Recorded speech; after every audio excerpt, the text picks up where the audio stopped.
Hi friends. குளிர் கொஞ்சம் அதிகமா வந்தாலே மூட்டு வலியும் ஹலோ சொல்லிட்டு வந்துடுங்க. ஏன் தெரியுமா? குளிர் அதிகமானால் ரத்த நாளங்கள் சுருங்கிடும். மூட்டுகளுக்கு போக வேண்டிய ரத்த ஓட்டம் குறையும். அதுதான் விரைப்பு, வலி, அசதி எல்லாம் அதிகமா வர காரணம்.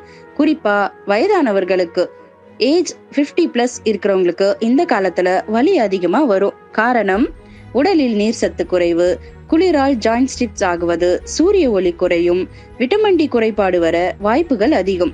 எலும்பு மூட்டு ஆரோக்கியத்திற்கு விட்டமின் டி ரொம்பவும் முக்கியம். வலி குறைக்க தவிர்க்க வேண்டியவை: நீண்ட நேரம் ஒரே இடத்தில் உட்காராதீங்க. பதப்படுத்தப்பட்ட மற்றும் கொழுப்பு நிறைந்த உணவுகளை குறைச்சுக்கோங்க. உடம்பு அதிகமா குளிர்ல வைக்காதீங்க. வலி குறைக்க செய்ய வேண்டியவை: வெப்பமான கதகதப்பான ஆடைகளை அணியுங்கள். தினமும் லேசா எக்ஸசைஸ் அண்ட் ஸ்ட்ரெச்சிங் பண்ணுங்க. சூடான சத்தான உணவை சாப்பிடுங்க. தாகம் இல்லைனாலும் தண்ணீர் குடிக்க மறந்துடாதீங்க. குளிர்காலத்தில் தாகம் குறையும். தினசரி 15 முதல் 20 நிமிஷம் சூரிய ஒளி அவசியம். குளிர்காலத்தில் மூட்டு வலி அதிகமா இருந்தா மருத்துவருக்கு சரியான ஆலோசனை கண்டிப்பா எடுங்க.